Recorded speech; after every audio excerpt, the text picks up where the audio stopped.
Teachers Talk Radio. Thank you for listening. Thanks for downloading this episode from Teachers Talk Radio. You can find the full schedule and listen back to all our shows at ttradio.org. Enjoy the podcast. Good evening, everybody, and welcome to the Tuesday Late Show with Hannah Wilson and myself, Lucy Neuburger. We are going to be talking about interviews this evening, the good, the bad, and the downright horrifying. I always think this is an interesting topic, particularly for you, Hannah, because I know you kind of sat on both sides of this, and I know you've kind of alluded to it before. So I'm very intrigued this evening to get stuck in. And as always, you can get in touch with us live and share along with us. And any stories, any comments that you would like to share, please do. But before we get into all that, Hannah, how are you doing? How's your week going? What an eventful day I've had. I had a call from my son's school. He tripped over and banged his head. And luckily, he was at the school next door and I was on a free period. So I literally ran past the person I was meant to be meeting and was like, oh, my son's injured. I'll be back. Ran around the corner to the school next door. I thought it was just literally going to be the phone call of, he's bumped his head. We have to call you because it's a head injury. I'm like, yeah, no worries, leave him there. But they were like, no, the blood, you need to come. So I went and checked on him thinking it wouldn't be that bad, to literally find blood gushing out of his head and what looked like down his shoulder as well. But actually it was another graze on the shoulder and the white T-shirt was not doing it any favours. So then I was like, I didn't bring my car. I panicked. So I had to run back to school and get my car and drive around and take him to the hospital. Luckily, they're all in a row. So I got my school, my son's school, and then minor injuries unit next door. So I ran him down to the minor injuries unit, and we were the only people there. So he was seen really quickly. And then the other end of the loop is my grandma's. So I then dumped him at grandma's, said my farewell. So I left him in front of the telly with her and ran back and taught my class. So an eventful day. Quite glad to sit down now. Lesser people would have stayed at grandma's and just, had a cup of tea, but not Hannah Wilson. No, Hannah Wilson does it all and then goes back to work like the absolute hero that she is. So I'm like, what am I doing with my life? Why did I not just go, my child's got a head injury, I'm off, and go home? I'm like, I'll be back, it's fine. Tea and biscuits with grandma. Not that an excuse like that is the great reason to do it, but yeah, I mean, I say lesser people. I think many people would have been like, I'm here now. TV's on, kettle's boiled. Yeah, most people wouldn't have even tagged in grandma. They'd have just, but that's the thing, my mum's a teacher. As those of you may well know who have heard her on many of my shows, Teaching in the Family, if you want to go back through and have a listen to them, are some corkers. But yeah, so I think it's that whole, like, we're all used to it. We know what teaching involves and how it's harder to be off than it is to be in. Oh, I am still in cover teacher mode, so I'm sort of everything to everyone. Although I did get to hang out with one of my ex-colleagues from the other school who's now at this school, and so I got to hang out with his year one class today, and I normally don't hang out with year one, so that was quite nice. And then... You back in primary? You're away from the secondaries? Well, I'm kind of I'm still in and out of both, but I'm more in primary now, which I'm quite relieved about. Because it's just much more my jam. It really is. It's just, I speak that language. I mean, do I speak teenager? I don't think I do. Like some things I can have a bit of a banter with them with. And other things I'm just like, crikey, am I really that old? Is that like... Yeah, and all their birth years start with a 2 and it just angers me, and their skin's still bouncy and lovely and there's not a hint of a wrinkle. And I don't know why I'm saying I'm jealous of 13-year-old skin, because that's just ridiculous. But I joined a friend on duty and they were taking the mickey out of her for being so old at 29, and I was like, oh my God, if only you guys knew my age. I'm going to exit this conversation now before you find out I'm a decade older than that. Yeah, I'm just crying in the bathroom. Back away. Yeah. And also, never forget how absolutely humbling children can be of any age, to be honest. Whether it's kind of whatever it is, they will notice a blemish, that maybe you're, slightly puffy in the face, whatever it is. They'll, and particularly the little ones who just have no filter, which I love them for, but also no. Also, you're 5. Shh. So, before we move on, I just realised we've got to do our other life admin and talk about our lovely sponsors. We still have John Catt Educational, and we love having them. Oh, can you point the right way? Yes, nailed it. So proud. It's only taken us goodness knows how many shows, and I'm glad it's Hannah doing the pointing and the what have you, because I would get it very wrong. But anyway, I digress. John Catt Educational, we still have a discount code for them, which is JCTTR2425, and that gets you 20% off everything on the John Catt website. Buy yourself an early Halloween present. Is that a thing? I don't know. I'm running out of excuses. Oh, we're kind of halfway through. We're kind of halfway to half term, or maybe a little bit more than halfway to half term at this point. So, by the time you order it, by the time it gets to you, you'll have your half term reading. So maybe that's the excuse I'm going to use this time to make use of this discount code. So it is there for you, JCTTR2425. Our other delightful sponsors at the moment, keeping along the reading theme, are Reading Solutions. And they are... I need the banner, Hannah, because I haven't actually got the script with me for once. We can tell we're running a very, very tight show this evening. There we go. The home of Dreambox. That's what I was trying to think of. Dreambox Reading Plus. And it is the online development program that creates strong readers in your school from Key Stage 2 to GCSE and beyond. And if you Google Reading Solutions, it will direct you to their website, and you can have a go at their pilot and just have a look through everything there. So that is who we've got sponsoring us at the moment, which is delightful. Anyway, I think I'm getting overexcited because I want to get into the nitty-gritty of this show this evening. Now, the teacher interview is, and I'm sure, Hannah, you've got plenty to share on this, is one of those things that from when I was trying to land my first job up until, I haven't done it for a while. I haven't done it for 4 years. I tell a lie. I sort of interviewed for the job I've got, sort of temporary job I've got now, but I'm not going to count it because half the old staff are staff from my previous school who know me very well. So yeah, I've had some brilliant interviews and I've had some absolutely terrible ones. But I think before we get into into story time, we know that the role of a teacher is complex, it's multifaceted, it varies according to where your school is. I often think that when you know if a school fits, it's kind of like buying a house. Not that I've ever bought a house, but people tell me like this. You have to go in and get a feel for it. And when it comes to kind of tips and tricks for interviews, this is one that I would strongly recommend off the bat. Go and see the school before you even consider. You might kind of have already applied for the interview. It's kind of difficult to know what order to do these things in, but somewhere between, booking the interview, going for the interview, go and have a look. Make time to allow you to go around the school, because otherwise I just think it's a bad idea not to. But before we delve into sort of all of this, in terms of a teaching interview, what should it entail, Hannah? Because again, when we get into story time, I can absolutely wax lyrical, go on ad nauseum about the positives and the negatives. But in your mind, if you were going for a teaching job, what would be the kinds of things you'd be expecting to experience, to go through?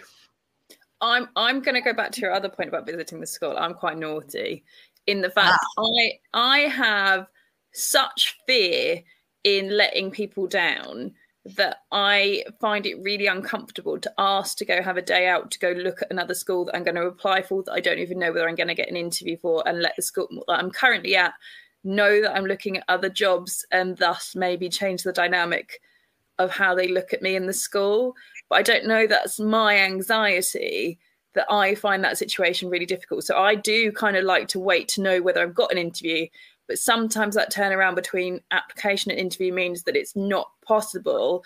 Or then I have the guilt of, if the only time I could go might hit a key stage 4 group, and then I feel guilty that I'm letting those kids down by not being there and teaching the lesson to go and do that. So I know it's such an important part of going to a school and going and seeing and going having a look around, but I also find it one of the most awkward parts of it in terms of asking your school to go.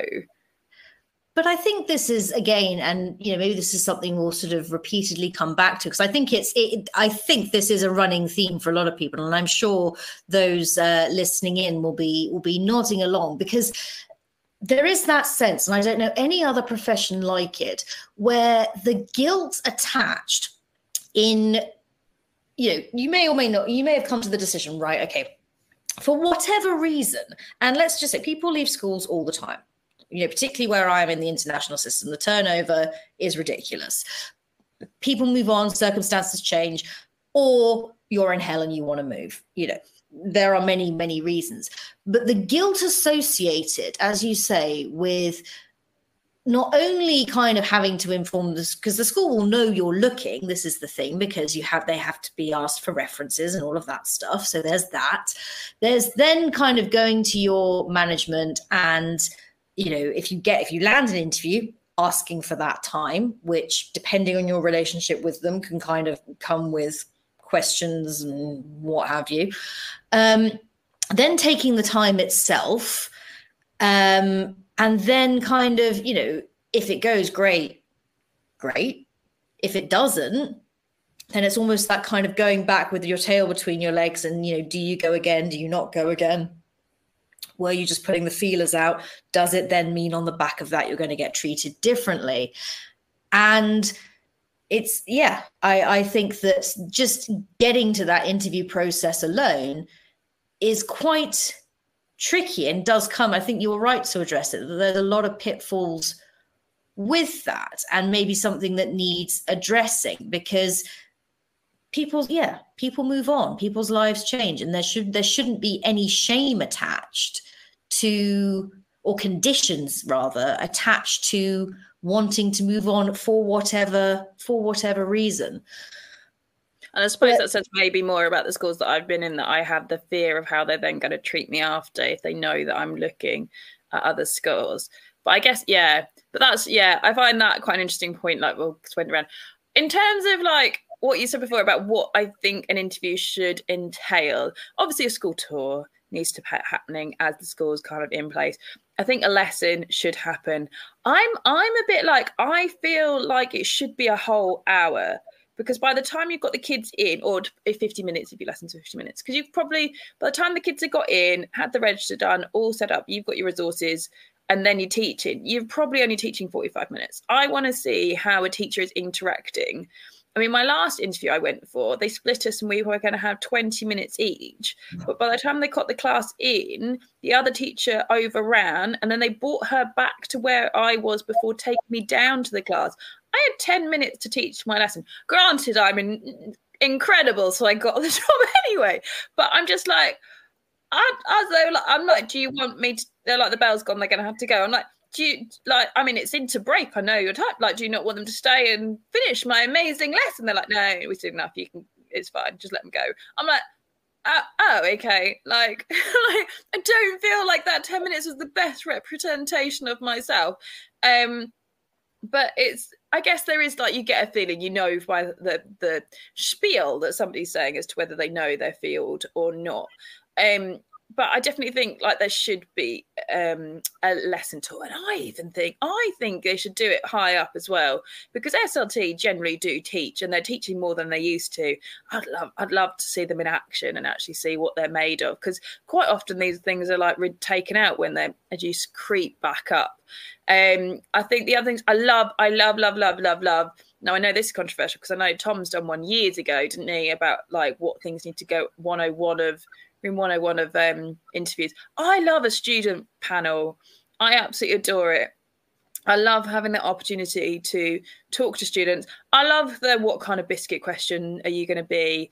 I had some great ones on my last interview where they asked me like who inspired me and what do I like to do in my spare time. And obviously I just podcast geeked. So I just went like, oh, well, I have a podcast in my spare time and I do this. And then I was like, I think I ended up going down the shark route quite a lot because I was like, well, Bethany Hamilton, like she had lost an arm, but she's still a massive shark advocate and still says she doesn't let it put her off. It's all about resilience. And I think that, yeah, that was like, what, then it was like, what would you, if you could go anywhere in the world, where would you go? And I was like, well, I'd go dive with sharks. Like, I think I thought I was absolutely bonkers.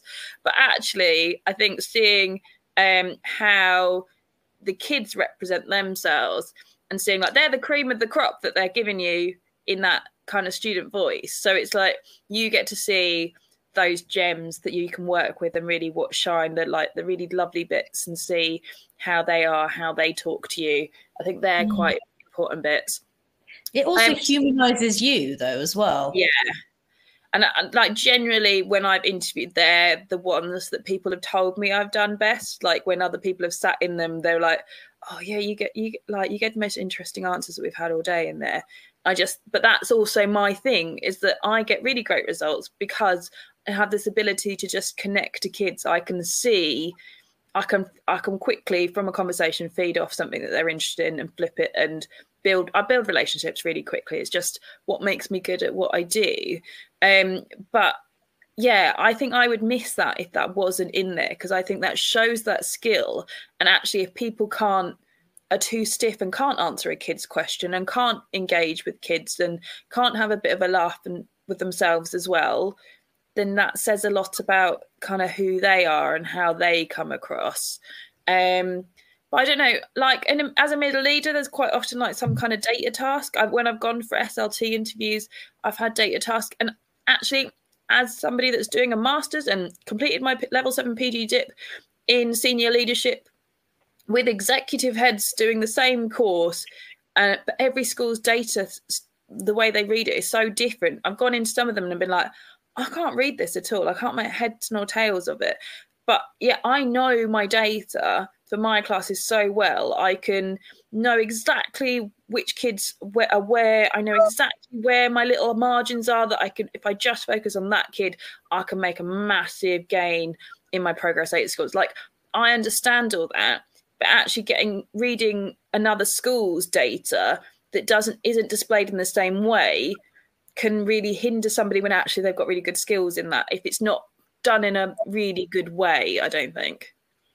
And it's kind of it's almost very abstract, isn't it? Because again, if you don't know the school particularly well, or it's a different area, or you're not quite familiar with the sort of the makeup in terms of the community itself, it can be a tricky one. I want to come back to so I mean, Hannah, the way you're sort of framing this to me, you're looking at kind of taking out a good half day here for an interview at least. So you're talking, an hour lesson, which I do think fair enough, because actually on consideration, because I was thinking while you were talking, teaching for 15 or 20 minutes, what do you achieve in that time? I mean, what do you're doing a standalone lesson as is, which is a nightmare to begin with. But to only have 15 or 20 minutes, as you say, you're not going to achieve anything in that time. So certainly, a lesson period, whether that is an hour or 45 minutes, I do think is, of course, it's difficult in terms of timetabling and all the rest of it. But I think if you're being hired for a teaching job, then this is kind of your bread and butter, really. It's sort of should be the main crux of it. So you're doing that. You want your student panel as well. Do you want? I mean, I'm guessing that within this there is a. I was about to say grown-up interview. That sounds so ridiculous. It's not what I mean at all. The adult interview. It's fine. The management interview. But I'm going to be a little bit controversial in the fact that I've been obviously part of the process and been on the other side. I do think if you can do the student panel, sometimes I've been in like staff panels, and I quite like staff panels because then you actually get a feel of what the staff like. Are they frosty or are they welcoming? Like I feel like that's quite a big one, but doesn't happen very often. Every time. Yeah, and then I think I've had it that I've obviously done the tour of the school, taught my lesson, had a student panel, had a task, and then we've had lunch, and they've sent a load of people, half of the people home at lunch, and then you get the interview after lunch. And I think personally, I was a bit like, oh my gosh, that's brutal. But actually being on the other side and seeing it, like, yeah, you know quite quickly the ones that you're not going to hire, and why would you waste everyone's day? And why wouldn't you? If you get an abundance of candidates, that's beautiful. If you can kind of interview like 6 and cut it down to 3 after lunch, I think that's kind of an adequate kind of thing to do. But I do think also you've got to be flexible. Actually, if every candidate's on par, then you've got to give them that opportunity to kind of have that conversation. But I don't like a schedule where it kind of rotates around. Like one person would have their interview first while somebody else is teaching and somebody else is doing this. Like I'd much rather everyone have taught the lessons. And then when you have the interview, you can ask them how they felt their lesson went. So they can ask and that way, like if there is, because we're all human, we all make mistakes. We all don't have perfect lessons. But if you're well aware of it and you can be like, I did really enjoy that lesson. This bit didn't go as well as I thought it should. This I would have rather changed and done this. Had it been my own class, I would have stopped and changed it to this.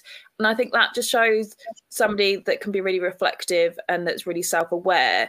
Whereas if you have that kind of interview schedule where you're interviewing and then somebody else is doing lesson and somebody else lesson, you don't get that opportunity. And I think that's a shame if that's taken out. So we've already got a lot going on here, and it's difficult to know because I do think all of these things have a purpose. Certainly the teaching of the lessons, certainly the verbal interview. Student panel, I like the idea of, but I can take it or leave it. Going tasks is the one that I do take issue with, and I'm going to kind of come into story time a little bit here. If the task is relevant to the job, then okay, I still don't know. I think these are things that you can kind of, there are other ways of proving you can do these things. I had a task where I had something like 15 minutes, it might have even been a bit longer than that, I can't remember, this was a while ago, to plan a lesson from scratch for I can't even remember the age of the class, and here's the book. Of course I failed it miserably failed it, because I've had a task which has been to plan a scheme of work and write a scheme of work for a term for this X year on this theme. Well, that's just trying to cheat the system. They're just trying to kind of... Yeah, I'm like, you've got like 8 of us here. What, are you going to get 8 lots of schemes of work? I'm like, I had my USB in my bag. I was on that shit. Plug that straight in. Yes. Yeah. I'm not sitting here making a whole brand new scheme of work in an interview. No, thank you. How long did they give you for that, just out of interest? I can't remember. It was a weird day where we had quite long bits, but those bits were timed. I think we were given kind of like 45 minutes to do it. But that was such a weird day because they were interviewing. It was a new school and we had lots of subjects all interviewing on the same day. Like there was a point where I think there was like a 3-hour gap in one guy's schedule. So he popped out and went to the shops and had lunch and then came back again. It was just the bizarrest day, the way it was set up. I wouldn't do that. I wouldn't let people have really big gaps. But I also think a gap at some point of like 20 minutes, half an hour. So it's not like bang, bang, bang, bang, bang, that they get a moment to catch their breath, decompress. I think I really like the schools that set you up in the staff room, that you actually get to sit in there and experience it and bump into staff. I don't particularly like it when I've been put in a meeting room and kept separate to the rest of the school. I think it shows confidence to a school if they put you in the staff room in between calling you for things. if that's possible. It depends on the school setup, but I think actually being able to sit in a staff room and staff being able to go, oh, hello, how are you? Like, basically they mostly come in for the biscuits because they get whipped out, don't they, on those days? If there's not a good spread, if the lunch is shit, don't go for it. run. Yes, school food. Judge them on their sandwiches. Oh yeah, and whether they use plunger coffee or it's the instant crap. Because I'm going to make a terrible confession that's nothing to do with what we're talking about, but instant coffee is the devil's wee-wee as far as I'm concerned. I mean, I don't need caffeine, Lucy. I don't drink coffee. What, none at all? This madness is all natural. Once again, you become my hero more and more as we do this. And I'm like, I don't know how you do it. Anyway. Apart from Hannah hero worship, what was my next point? I can't remember.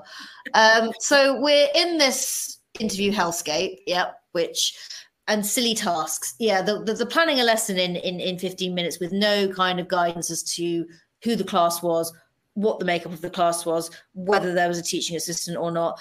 And yeah, I panicked. I also had to, another ridiculous one, which will haunt me to this day, which I think might have been the same interview, provide detailed written feedback on a child's work. Detailed written feedback. It had clearly been written by like a year 2, maybe a year 3. And so the content was lovely. I think it was about a caterpillar. I can't remember.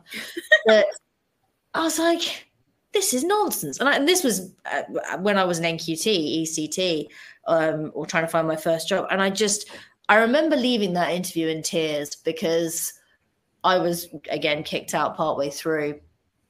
And it's very demoralizing. But then again, it has become, it's interesting because it has become more cutthroat, yet we're in a recruitment and retention crisis. That's the thing. I don't think there's as much kindness in interviews as there used to be. I think it is a case of being respectful for the people that have given up their time and things like that. And I've had one where I applied for it and we had a whole day and it was really long. We'd had lots of tasks and presentations to create and present on the day that has taken hours. The application itself took hours to fill in.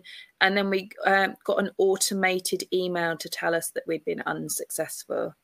So to not even pick up the phone and say, I'm really sorry, we've gone with another candidate, which was fine because actually the person who got it was my friend. And I was like, well, if I don't get it, I bloody well hope they do because I love them and they deserve it. Like, they're such an amazing teacher. Like, at least one of us art teachers are going into SLT. If it's not me, it needs to be her. But it's just like, but to have literally, and there was another friend there as well that we all rocked up and went, well, this will be fun. Like literally 3 of us all knew each other. No, actually, there was another person that we knew of as well. So there was like 4 of us out of the 6 that all knew each other. So we had a good chat in the staff room. It was great. But it was, I was like, we gave up so many hours on top of teaching like a full timetable, like and writing all that cover. Like, I mean, like the amount of hours between the application, the planning of the presentation, doing the actual interview, writing the cover, all the things I did. And it was a long day. And to literally get to tell us that they will call and let us know the end of day. And we were all messaging and anybody heard, nobody had heard. To then literally get an automated email the next day. I'm like, I wouldn't, if I had got that job, I wouldn't want to work at that school. If that's your people skills that you think that's appropriate to send an automated response to people that have put that much time and effort into your job, in wanting your job, that is not acceptable. And I just think that, like, I was like, they were like, yeah, you can email us for some feedback. And I was like, no, I don't give, I'm swearing. Sorry, Tom, I'm tired.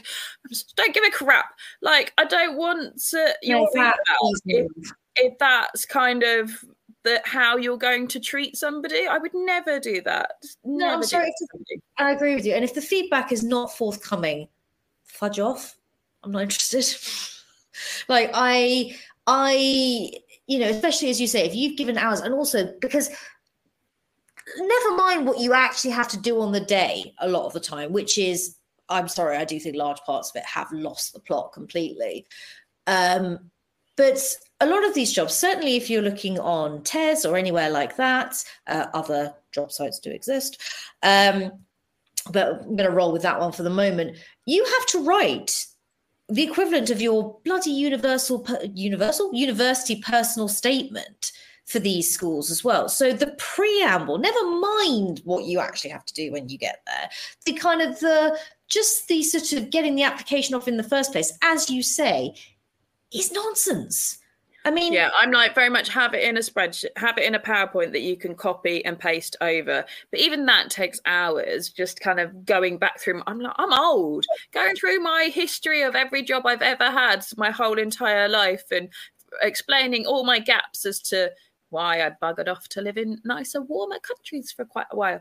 But it's just like, it was just like, what? Like, it just takes so long to do. And I know there's lots of new things that people are using, and I definitely kind of think if you are a school, that definitely kind of I would invest in that in order to help your recruitment process, because there have been a few times that I've gone to do an application and I've been like, no, this is going to take me far too long. I don't have the will to do this. I don't want this job that badly to fill out this form.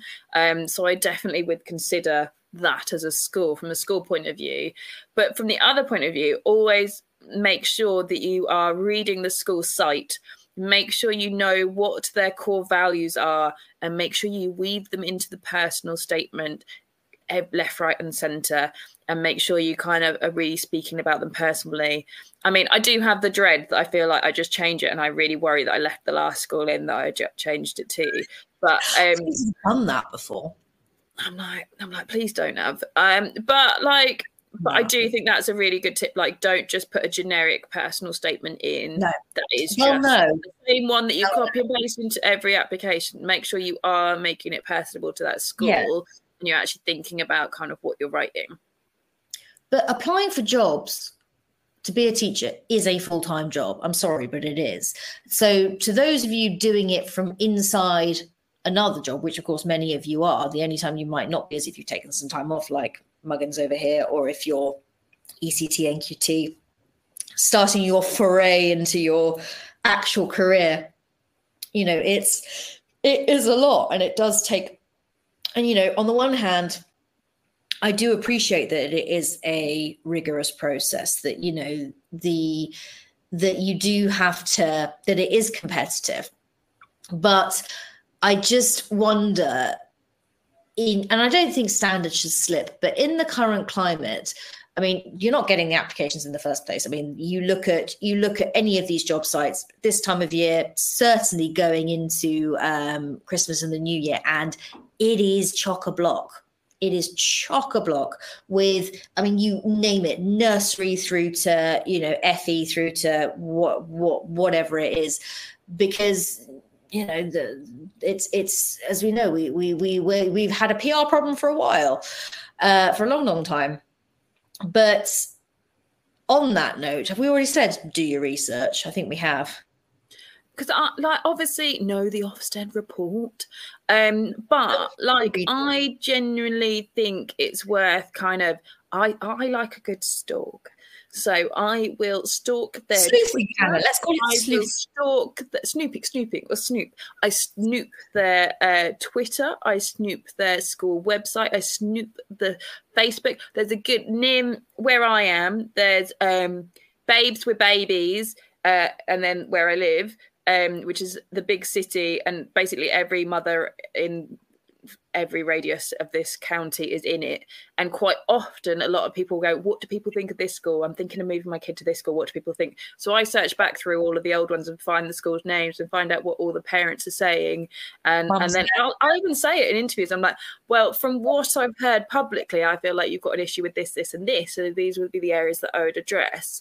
So, and generally, like, because mums don't hold back, they'll tell it all. So it's kind of, I like have a look on, you can search on LinkedIn and find out what schools, who's working there, what kind of experience they've got.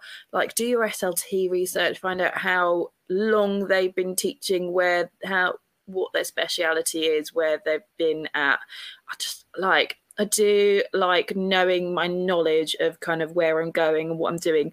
Is there somebody in that school that is going to help me raise my game? Is there somebody in that school that I'm genuinely going to look forward to learning from?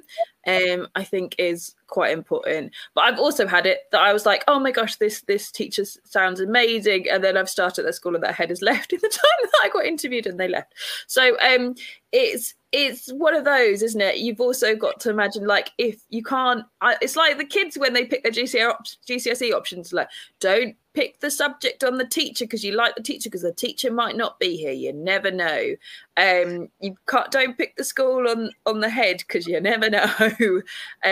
But I do think kind of just, especially like checking out the SLT, kind of just seeing what parents are feeling, how much do they promote the school? Because I think actually having a real positive community kind of base and are they promoting real positivity? Are they praising your high achieving students? Because that creates a culture and an atmosphere. If that's kind of missing and they're not kind of shouting from the rooftops about their kids' successes, I'm like, I don't know, but that's just my opinion. Other people might be like, well, actually, they're just concentrating on their own stuff rather than their PR image.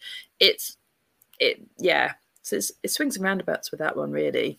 Yeah, and particularly if you've got your heart set on somewhere, you can make that happen. And I'll kind of come to a story time in a little bit, but I do think also have a look. I mean, it's things I've only really kind of learned as I've sort of got on in my career. I'm approaching a decade, and Hannah, you're even longer than that, aren't you?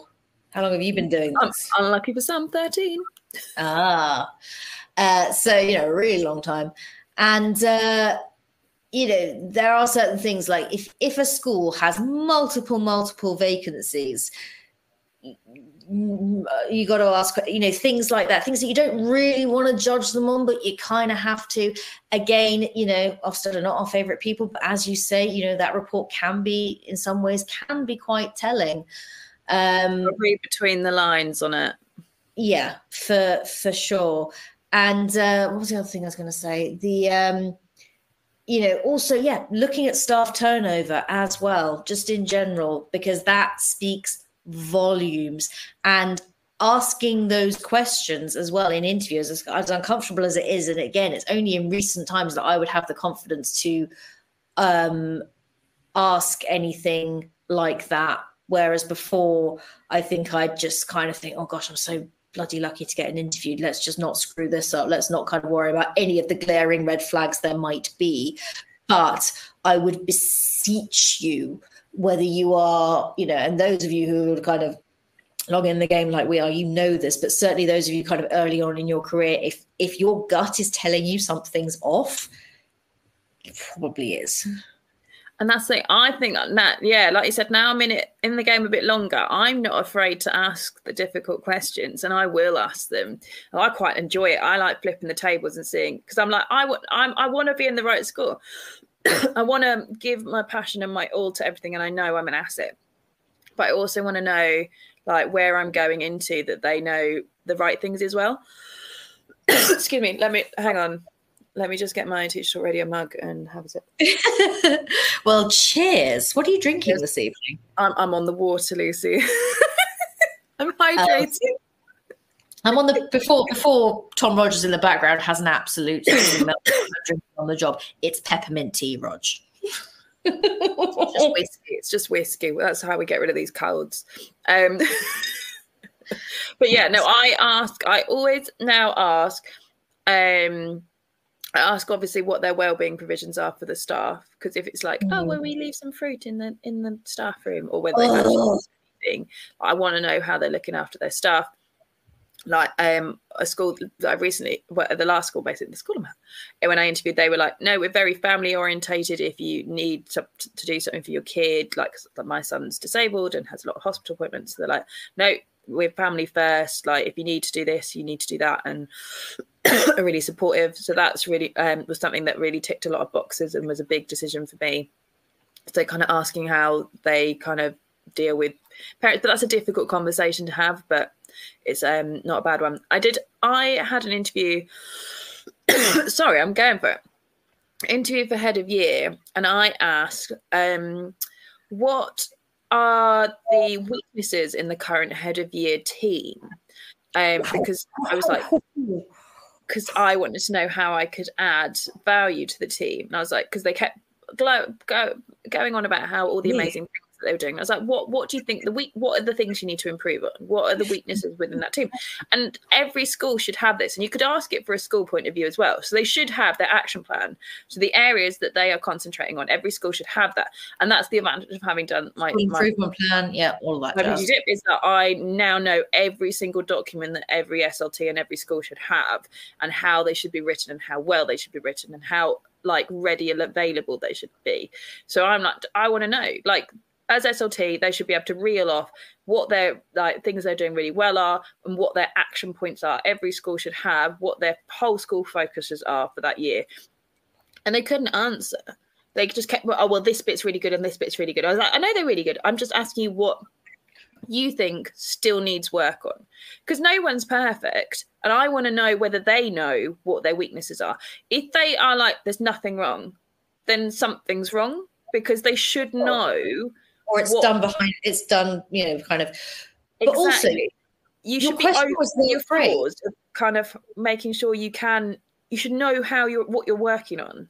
Do you know what I mean? Yeah. If you're oblivious and you don't know what your flaws are, and you don't know what you're trying to improve as a school, I would run. But also, Hannah, I think that, you know, when I sort of, my initial reaction was like, oh, that's a bold question. And then I thought, well, hang on a minute. You didn't ask what a person's weakness. You asked what the weaknesses were as a, you know, as the team, as the kind of concept. You're not asking them to drop anybody in it. So, you know, they also, I think, missed an opportunity there to actually, I think they may have, I mean, I can't speak for them, but maybe there was a kind of misinterpretation of the question. You weren't asking them to throw anybody under the bus. You were merely saying, you know, I'm here and I want to do this, but you kind of need to tell me what I'm going to be doing, or what I've had other heads answer it beautifully, and it's just really like interesting, like when they've been really kind of articulate about like, right, well, we do this really well, but this is where we're really focusing on, we're really concentrating on, this is what we want to improve as a school. If we nail this, then kind of everything's good, kind of thing. But it is, I think, like I bring this up every week, don't I? Lovely Brian Walton said that like we can't be at level 11 the whole time. We need to do 5 or 6 really well.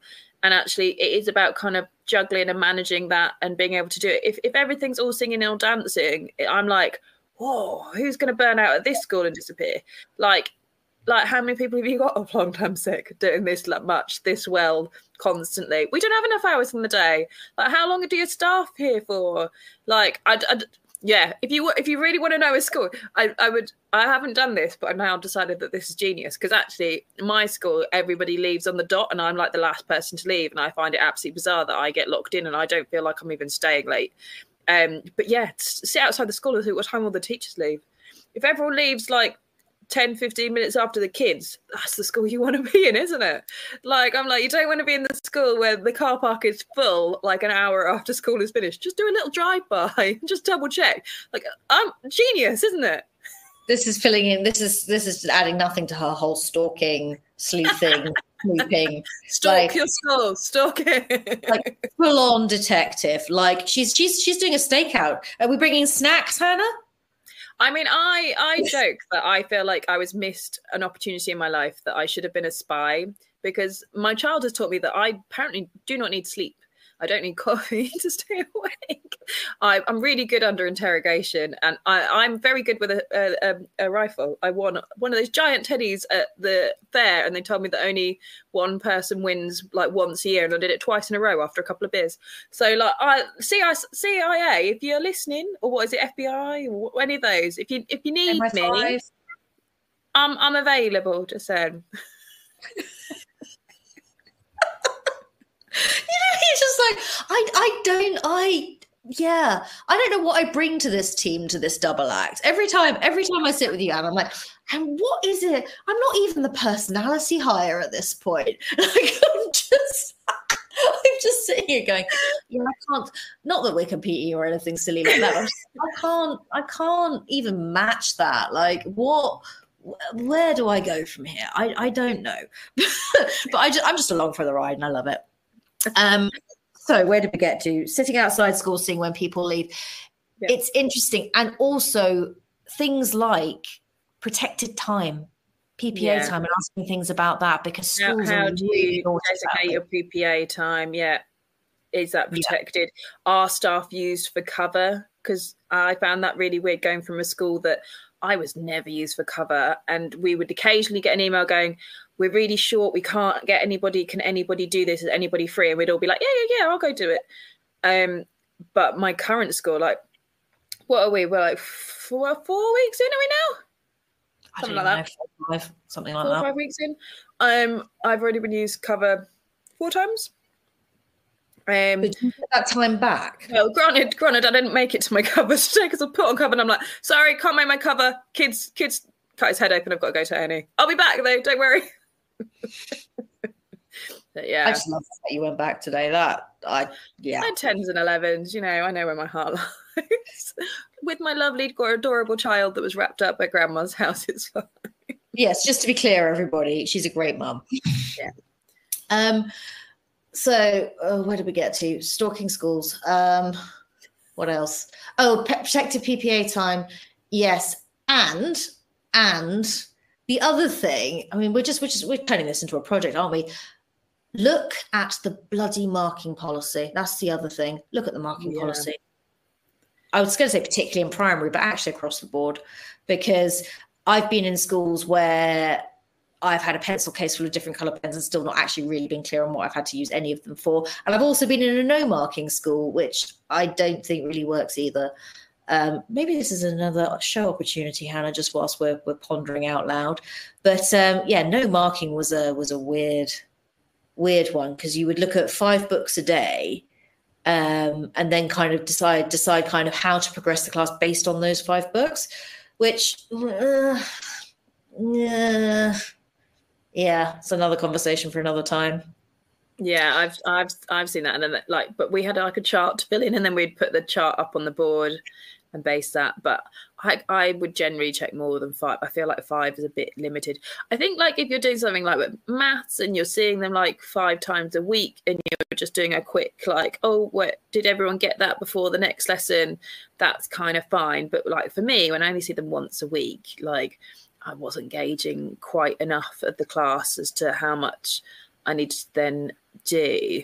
But I do think that's really interesting, and I always do it. I do it quite sneakily, but I do it.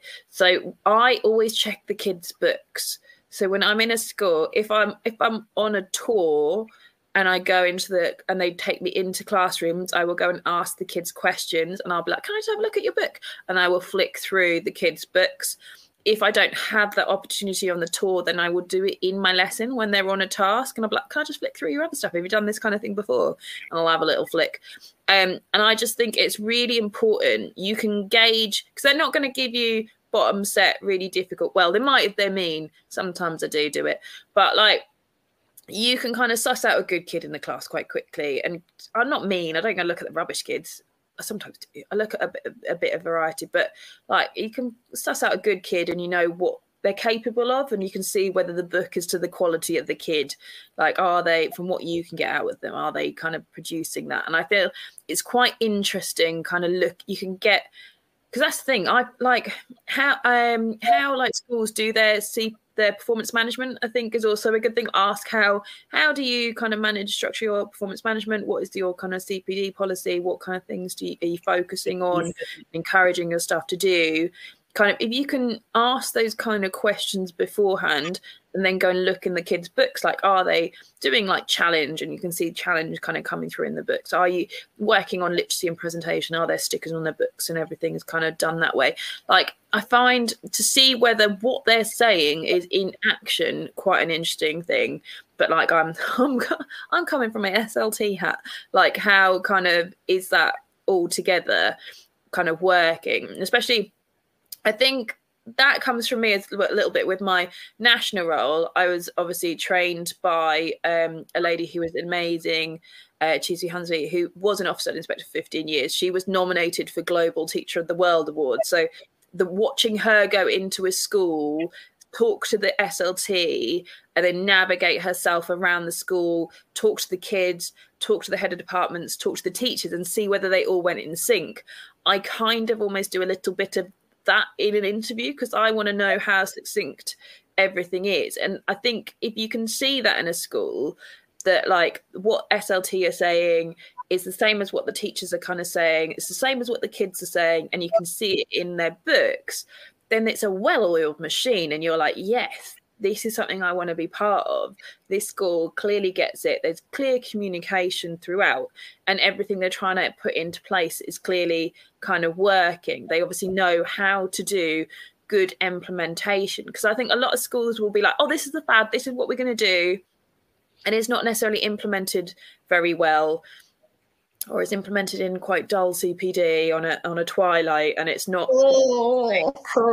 then filtering through. Like, I want to be in a school that's going to really inspire me, not in one where I'm going to sit there going, oh God, not this again. Is that really what you're trying to sell me? Because I've been in this game a long time, and I don't like being that teacher. I don't like being that teacher sat there on an inset or a twilight being like, oh, heard all this before. But I think even like new fads can be delivered in exciting ways, and I think I've seen some people do it amazingly, and I've seen some people do it very poorly, like asking the teachers to do a recap quiz over what we did on the last twilight. I'm like, no, I'm too old for this. This is not something I need to do. I can have a sticker in my book and refer to it, I'm fine, but I don't need to be doing recall for you at the grand old age that I am. So I do think kind of knowing what they do in CPD and what their kind of focus is can kind of give you quite a quick inkling as to whether because basically I'm a teacher geek. I'm here on Teacher Radio talking about teaching. Do they know their educational spiel? I like that one. I ask.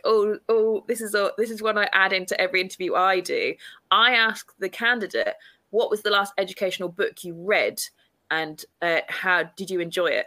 So that's quite an important one. So I always know what book I've read, and if you need to, don't forget. You can go and visit johncatbookshop.com and use the lovely discount code at JCTTR2425 for your 20% off. So like, I just think keeping up with education, making sure you're reading, making sure you're knowledgeable about what CPD is good, or a part of CPD that's important to you, will make you come across so well in an interview.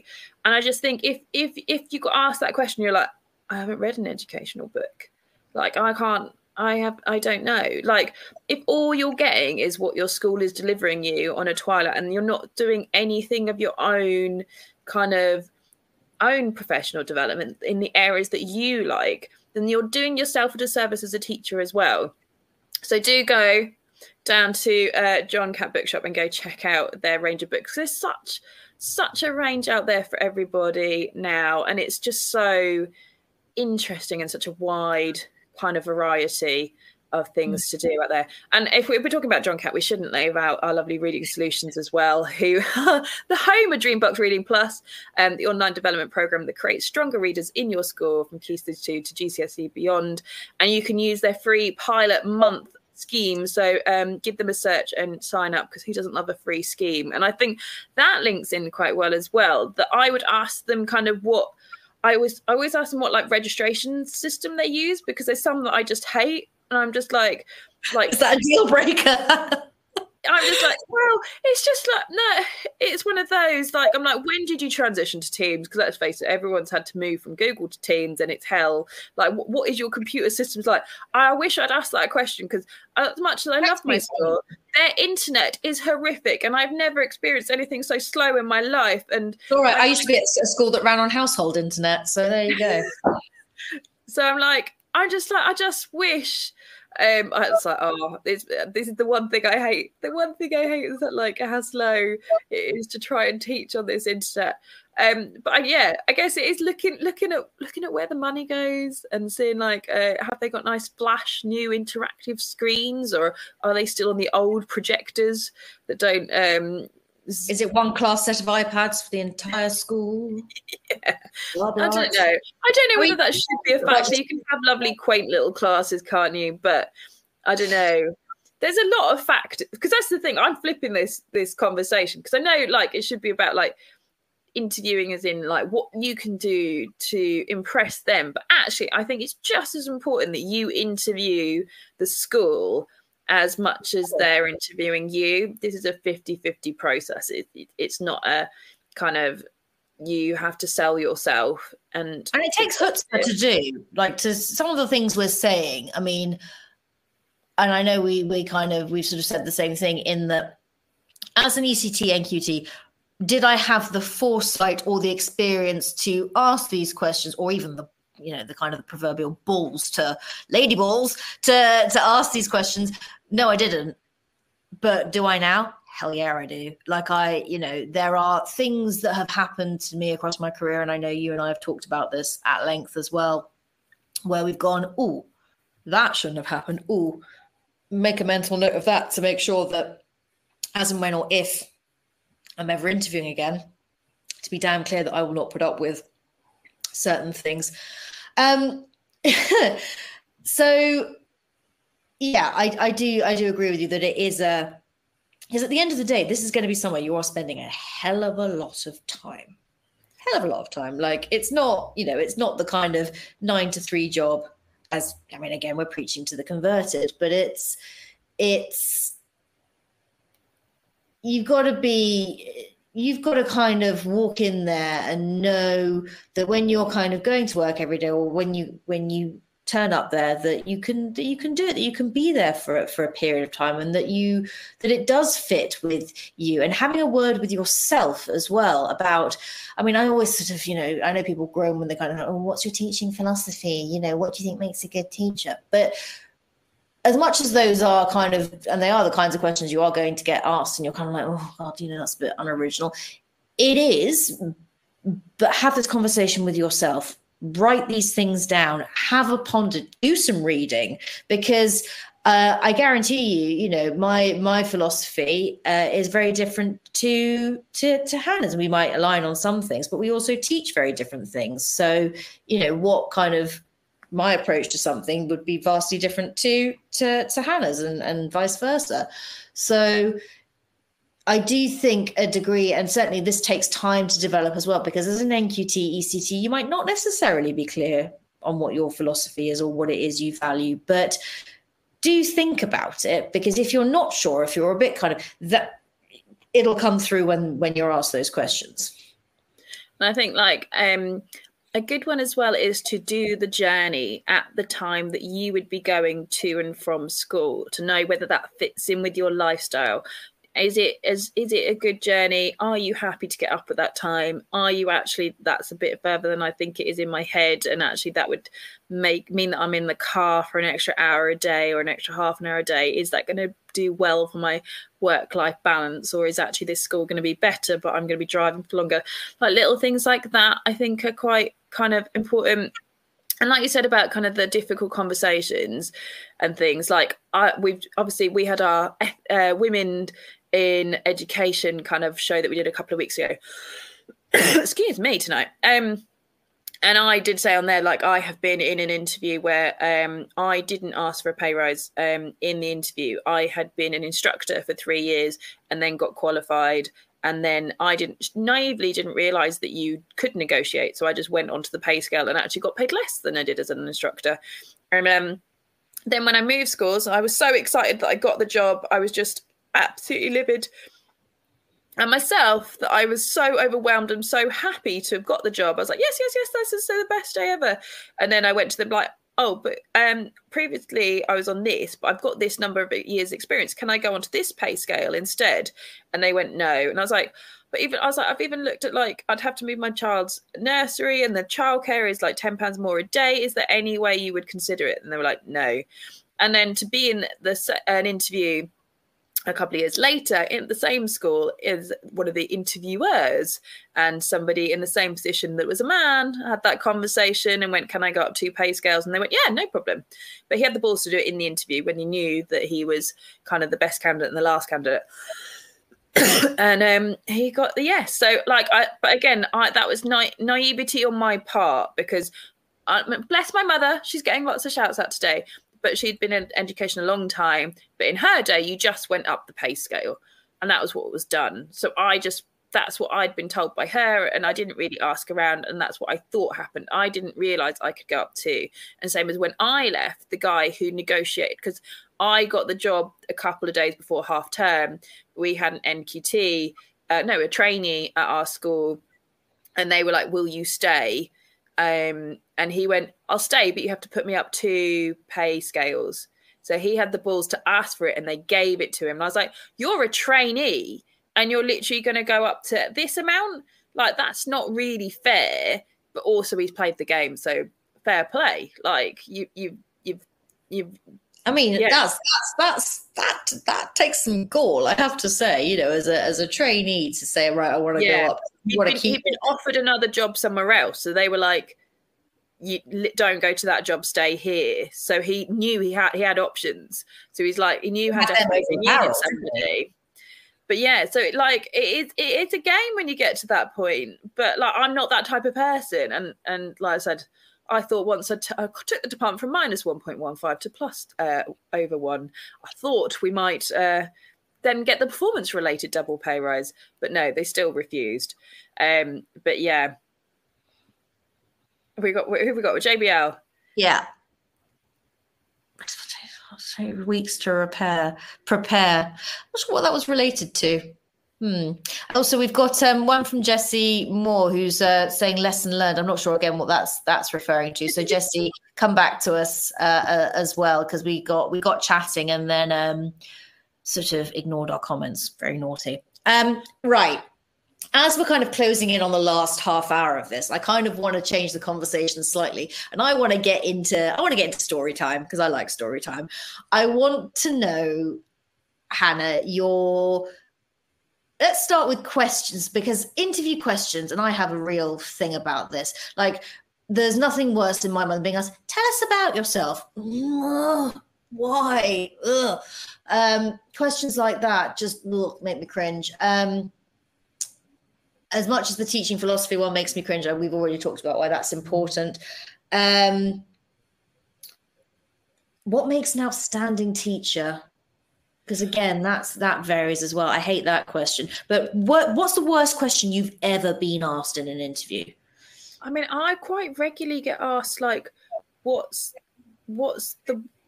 my weakness, or what's something they should know about me that isn't good. I can't even remember how they phrased it. But yeah, like, I remember on one of them, I just went, "Well, I'm incapable of saying no. I just basically people please and will do whatever you want at my own demise." But basically, I'm really working on it. I'm trying to say no. Needless to say, I didn't get that job. And then I had another one where I was like, I'm like, I am really good at my job, but I'm a little bit messy. Like, it comes hand in hand, the art teachers and the creativity that comes with creativity and ADHD means I'm a little bit messy. But I could hide in my classroom and I could have a beautiful classroom, or I could spend those minutes with the children making a difference. And I would much rather spend that time getting a child a higher grade in their GCSE. And literally now, every time they walked into my classroom, they're like, "It's a bit messy." I'm like, "Well, I told you at interview, I pre-warned you that this was going to happen. Like, you can't say anything. This was you knew." But that did throw me a little bit. But I've had that one a couple of times. But I always go rogue on my answers. But there's never one where you've just gone, "Oh God, I've got absolutely no idea," or just actually kind of, because I mean, you say you hold up onto torture. I wouldn't. We've talked about subtitle face, like my face has subtitles. And so if I'm kind of icked by a question or irked by a question, whatever it is, I have a real tough time kind of not showing it. But are there any ones where you're just like, "Oh gosh, this is so tired, you need to retire this"? I quite often have it, like, if there's a question that I don't quite understand or need a bit longer because I can't think of an answer, I just ask them to repeat the question is quite a good tip to kind of give you that extra moment just to think before you answer. But I can't, no, my brain's gone blank because I've definitely had some corkers. But yeah, I heard about one, which was, I believe, for a school somewhere here that shall remain nameless. That was, and it wasn't me that was asked this. It was a friend. Teach me something I can't Google. Yeah. No. I mean, the only thing I came up with, which I suppose is a bit self-indulgent, narcissistic, is I can teach you about me, because you can't really. I suppose you could. Bravo. how exposed your social media is, but I just wouldn't know. I mean, if anyone else has got a decent answer to that, JBL or Jessie, if you're listening in, teach me something I can't Google. What would your answers be to that one? Did any other listeners out there? Because I'd love to know what a witty response to that would be. Okay, let's flip it. It's a funny one to ask, but some really good questions, or questions where you've gone, I like that, or where you've gone, do you know what? They've thought about this, or you've been really impressed with your own answer.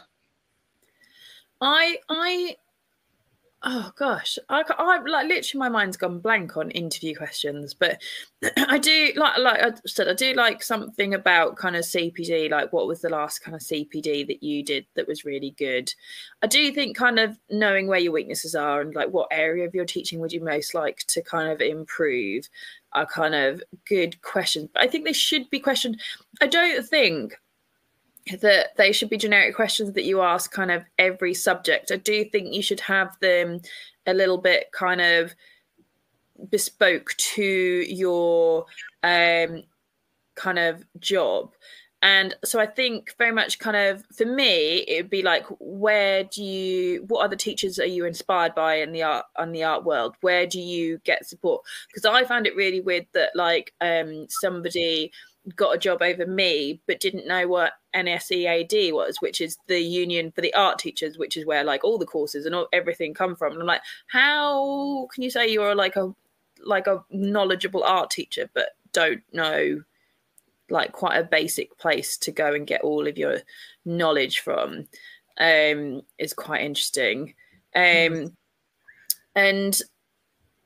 the other one, my old head, who I really respected, they get to a point in their questions and their last question is always like, are you still a firm candidate for this job? That irritates me so much.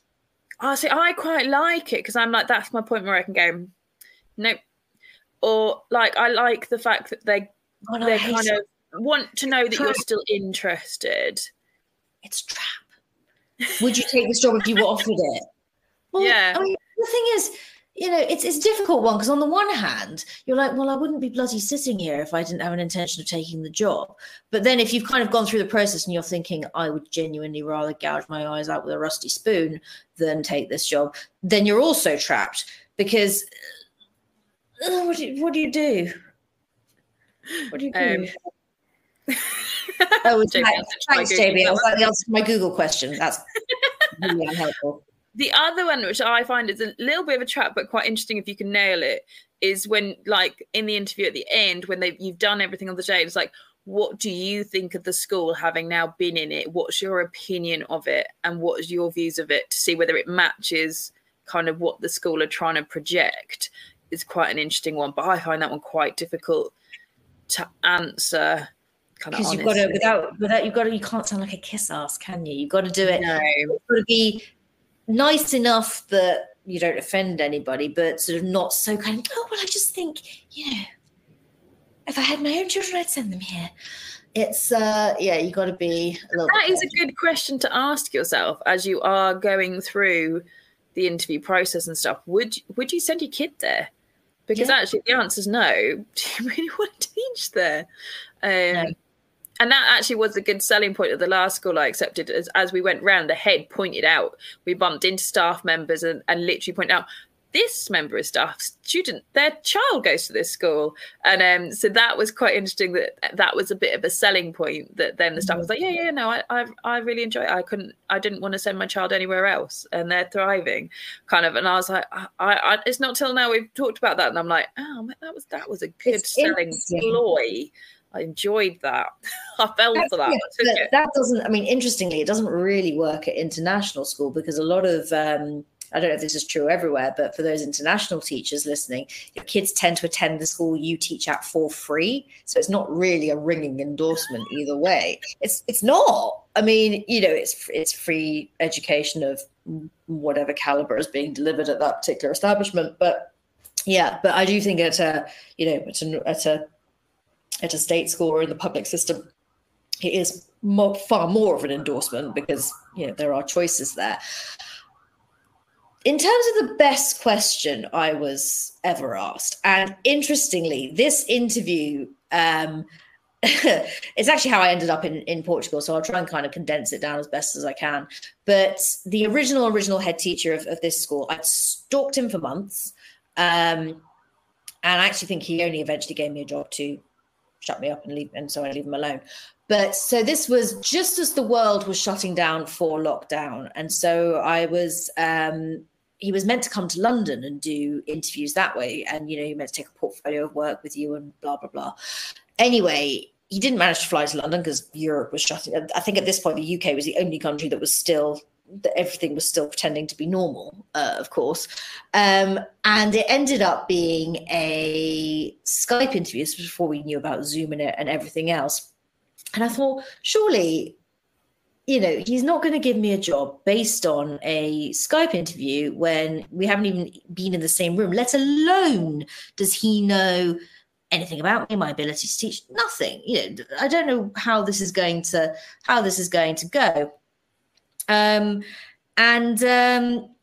But my favorite question, and apparently he's always asked this, is what's the most important resource in a classroom? Yeah, I have had that one before. Yeah, I really like it as a question.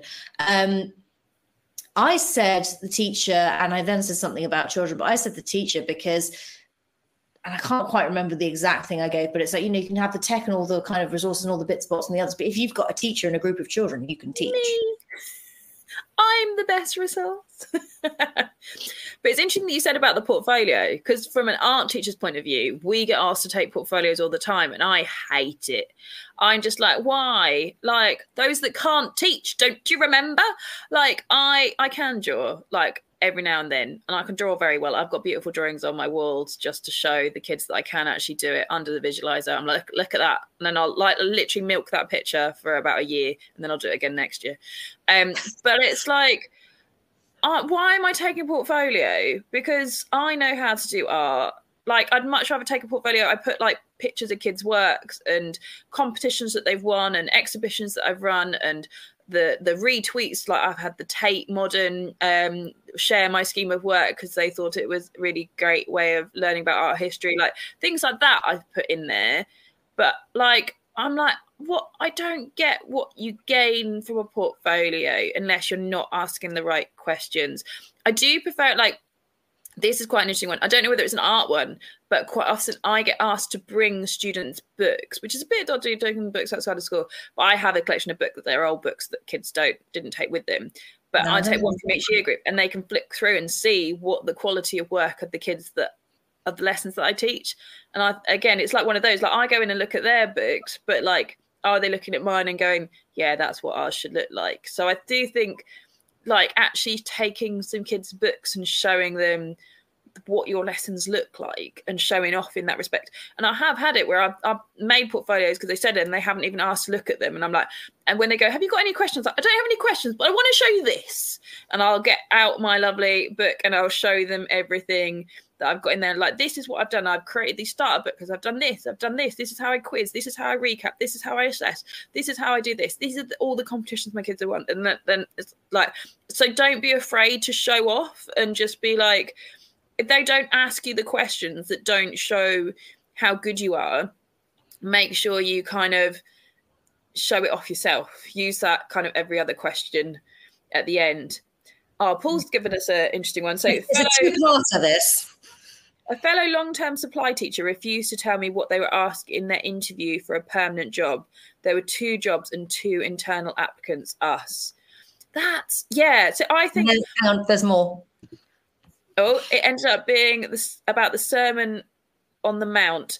I got the job and they didn't. The board had heard about them not sharing the information she knew. Not a team player.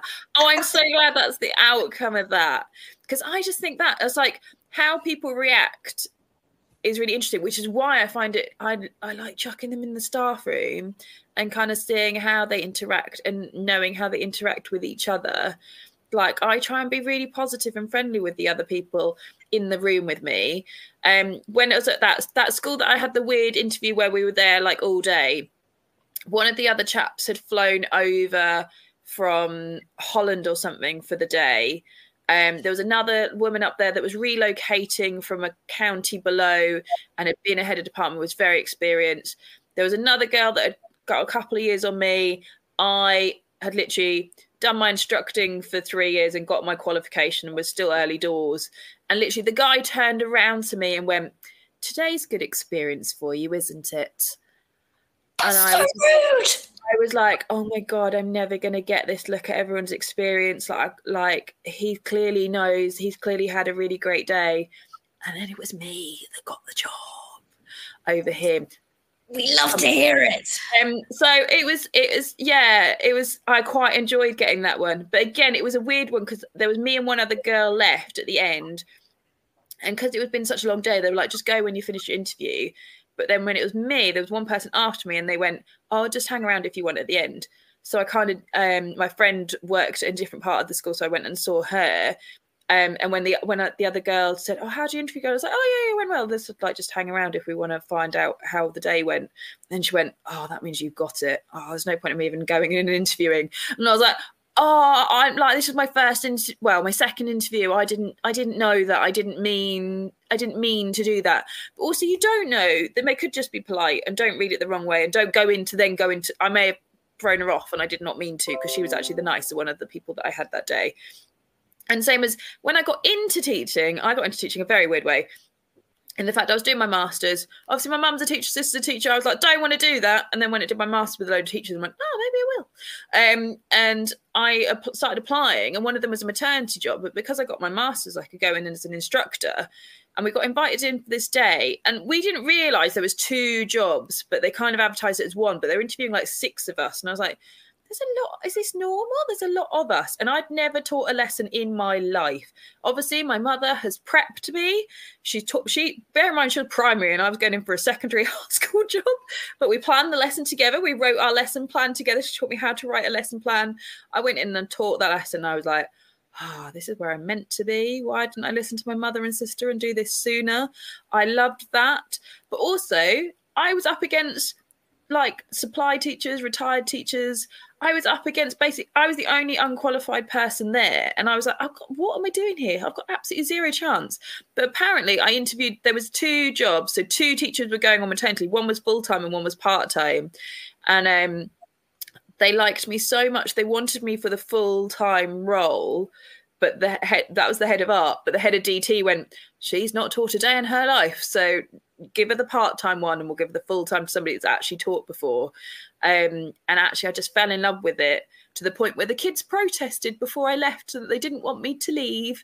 So they kept me in a little capacity. And then the other teacher got pregnant. So where I kind of ended up staying for like multiple reasons, kind of waiting whilst everyone got pregnant. And then nobody else would. So I had to leave. But like, it is like, don't just because, as my mum always said as well, if you go into like as an ECT or like an instructor, she's like, don't like feel inadequate compared to the people with experience, because let's face it, you're cheap. They love a little bit of cheap. If you're good and cheap, they'll take you. So how is that you calling yourself cheap? I'm not now. Now I'm screwed. Now I'm bloody expensive. So nobody wants me. I know. We're stuffed like over a decade in the game. Oh yeah. So Leanne has just said, mums always know. So Hannah, you got mummed there. I did. We always know. And JBL is in agreement. Like she needs to come back on again soon. It's been a while. Who? Your mum? Yeah. Bring her back. That honestly, I know we've already endorsed that show where you had literally everybody on. I think your sister was there, your mum was there. Yeah. That You've was got that was Teaching there. the Family Part 2. I had my nephew and my niece there, who's now gone on to coaching little tots. He's doing like rugby totty type things and teaching little tot. I was like, oh, he's getting closer. He's getting closer. He will end up in education. Oh my God, it's when it's in your family like that. I think it just, and it's a positive thing. I think it's so lovely. So yeah, I'm sure you'll be on to him, or indeed your sister will be on to him before he knows it. And we need, I mean, I know we've done kind of ranty feminist things, but we do need good male primary teachers as well. Much as I don't want to fight them for jobs and promotions, but hey ho. The Wilson Education. Oh, sorry, I didn't mean to. I was like pressing the button, like, get that up. Yes. That's going to be the next trust. It'll be the best trust in the world, obviously. I'm coming to work for you.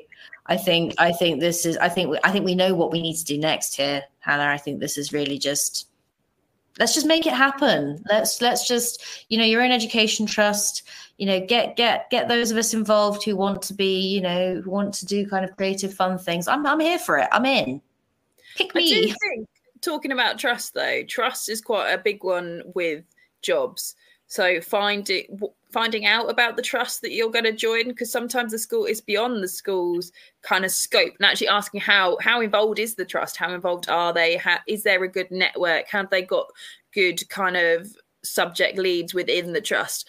I find that bit quite interesting, because even like I left a trust and then went to another trust and then went back to the trust and it's like they do change and they are different, and different trusts run in different ways, and some are very rigid and some aren't. Some are very prescriptive. So actually, if you're somebody that doesn't like teaching a central curriculum, but that's what that trust is saying, then that's not going to be the school for you. So digging a little bit and asking about the trust as a whole and how they support the staff, but also what's kind of expected in terms of how you teach across the trust is quite interesting. And I don't think that kind of thing is spoken about as much in interviews as it should be.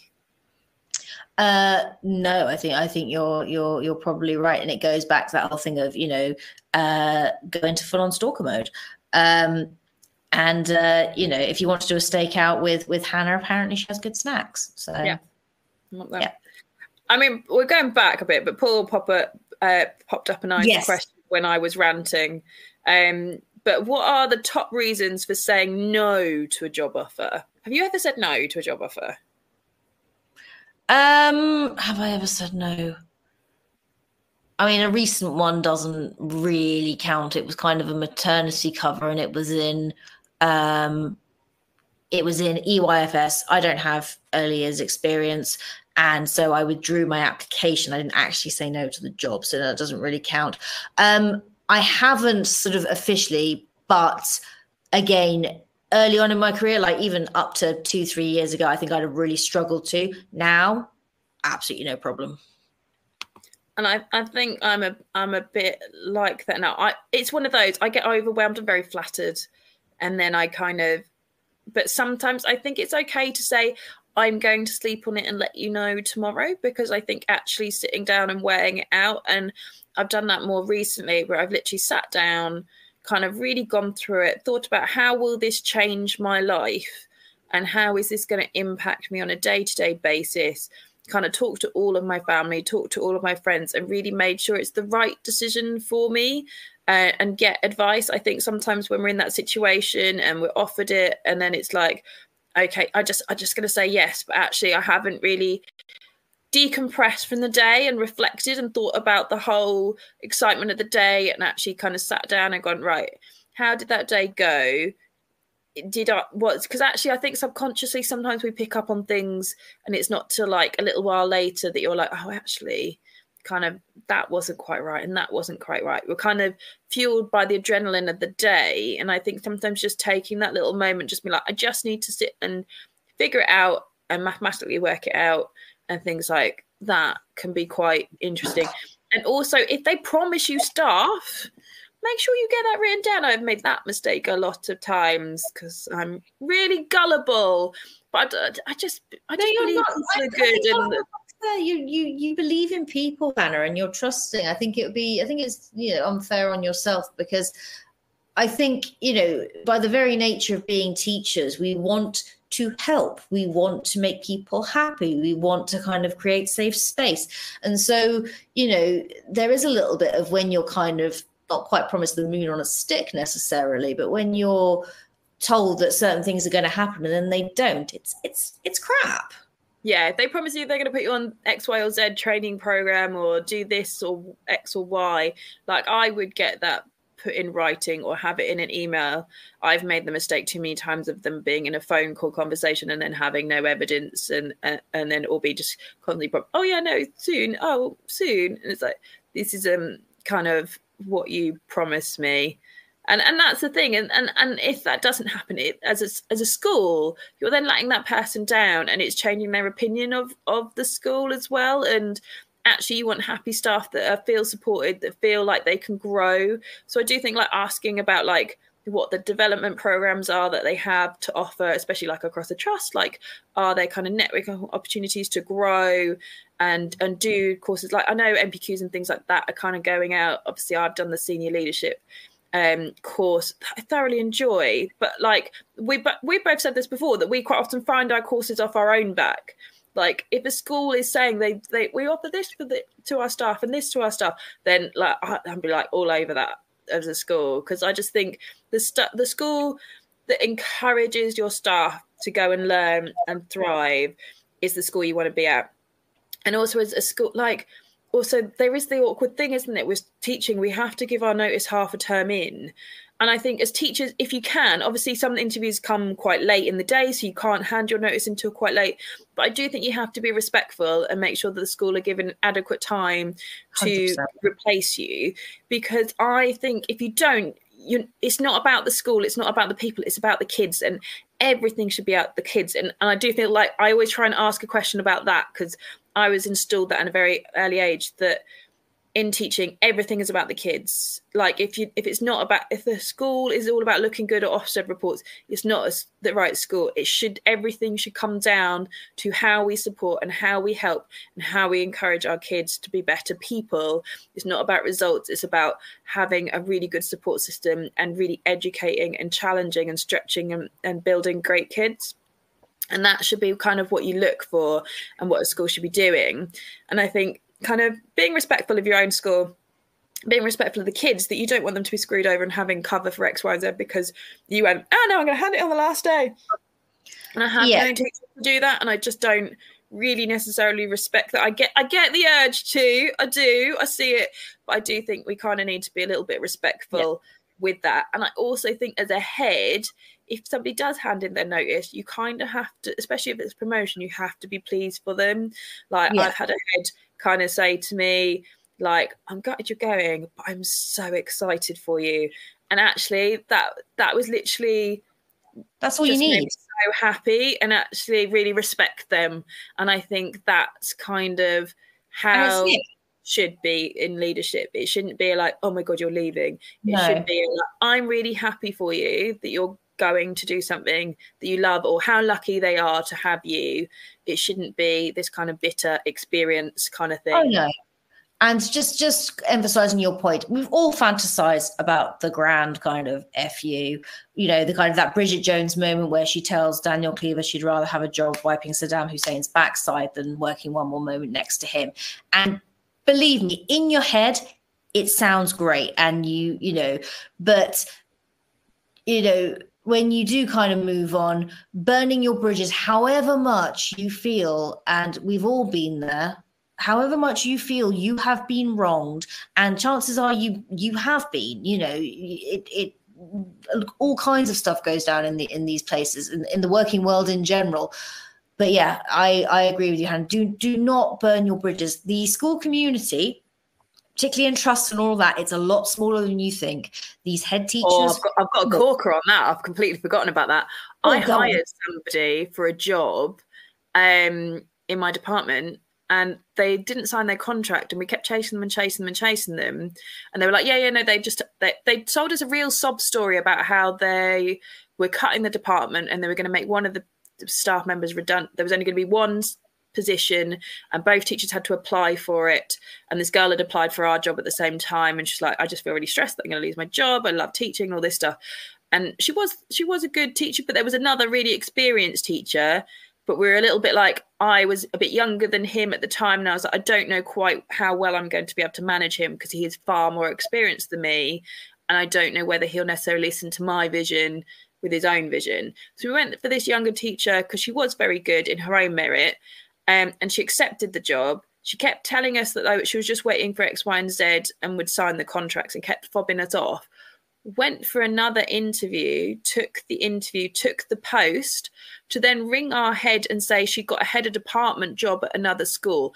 Turned out wasn't a head of department job. It was my old job at my old school prior to thing. And I rang my friend, went, hang on, was they called this? And I was like, yeah. And she's like, no, I hired her and it wasn't the head of department job. And I would have never hired her if I'd known that she'd accepted your job, because that's really bad form. But now everybody knows her, and no, none of my friends will touch her. And it's like a small community teaching, and everybody knows everybody. So it is like, yeah, you never know when you might need to go back somewhere where you'll bump into them. You don't want to leave like a bitter taste and kind of it not be nice end. And at the end of the day, like, the only person you're screwing over is the kids, because they're the ones that are going to have the cover and the not so good lessons, and it's not fair on them. So make sure you leave a situation as best as you can, as I say. Yeah. Sometimes leaving partway through a year can't be helped, but by and large, and again, it's the trouble with our profession is that, you know, you do kind of, there is a sort of part of your brain, or certainly my brain, it might not be every teacher's brain, where, you know, see it through. And that's why, you know, when I left my job in the summer, it was important to me to see through the rest of the academic year, irrespective of, you know, how I was feeling about everything and all the rest of it, and mental health and the such. Like, I was like, no, I will see it through to the end. But of course, you know, things can happen, all the rest of it. That's it. But also don't feel that you, like, I spoke to Tom when I was in quite a toxic school, and I was like, I'm just going to see out the year. I'll just see out these year 11s. And he's like, stop it. Just go now. If you see something now, go now. You do not have to finish out the end of the year. If you are unhappy and they don't appreciate you, you don't owe a school to see out a year, and those kids will be resilient. They'll be okay. Because I put in my old trainee and I taught her, so they were amazing. So like, it is that. But talking of Tom, I'm getting stick on Twitter. Apparently I love what kind of biscuit would you be from a student panel. I did not say I would love that. I said I loved a student panel, but I prefer more interesting questions, like kind of who inspired me and what I like to do. Give me a stick. But on the other hand, I do like this as an ender from Christopher. He reckons all in-tray tasks should be replaced with a 30-minute timed game of Escape from Atlantis. This would soon flag up the character core traits of every participant and identify how they make decisions. No, he's not wrong. He's not wrong. I think we might have to. That might have to be the point of no return now. At this point, I've lost Lucy. She's gone. Say that again. She's back. Yeah, we lost you. Say that again. No, I was just going to say. I think that just from you reading that last little bit on Twitter, I think that might be where we should end, because that's just the point. I can't. Again, Hannah, you've trounced me. I can't come back from that. I now want a biscuit, and I don't think I have any. Which is but what upsetting to me. I feel like there has to be some kind of. I don't like the biscuit question, because I'm like, I don't know what biscuit I would be. I don't like. I like if there's a clever, intelligent answer to a question. There has to be a question that, like, there's a good answer to it. If that makes sense. If there's a good answer, I like it. But there shouldn't be like. The answer shouldn't be that no matter what they say, it doesn't really matter. Do you know what I mean? There should be purpose behind it. JBL's off for a cookie, apparently. He's just said. Yeah. Thanks, JBL. But a big thank you again for our sponsors as well. We've got Reading Solutions UK. So Reading Solutions UK is the home of Dreambox Reading Plus. The online reading development program creates stronger readers in your school from Key Stage 2 and beyond.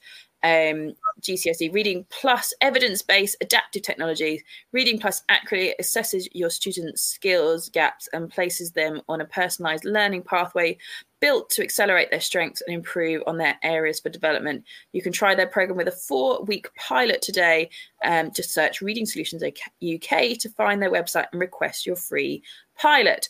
And obviously now you all need to run out and buy your books so you know what you're going to say in your interview when they ask you what educational book you're reading.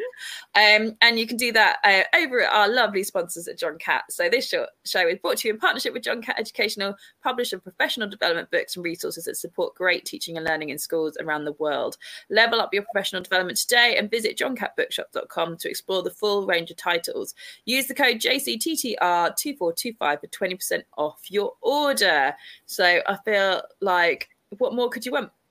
Right, Hannah, speaking of our dearly beloved Tom Rogers, we're being told to bog off because the lovely Danielle is starting over on Podbean for her debut show this evening. I'm not quite sure what her topic is, but if you I can't even speak anymore. If you're in the mood for more TTR content, then do go and have a listen to her. I'm sure she will do a stunning job. So good luck, Danielle, and we will pop over to listen to you in a moment. Hannah, as always, it's been an honour and a privilege.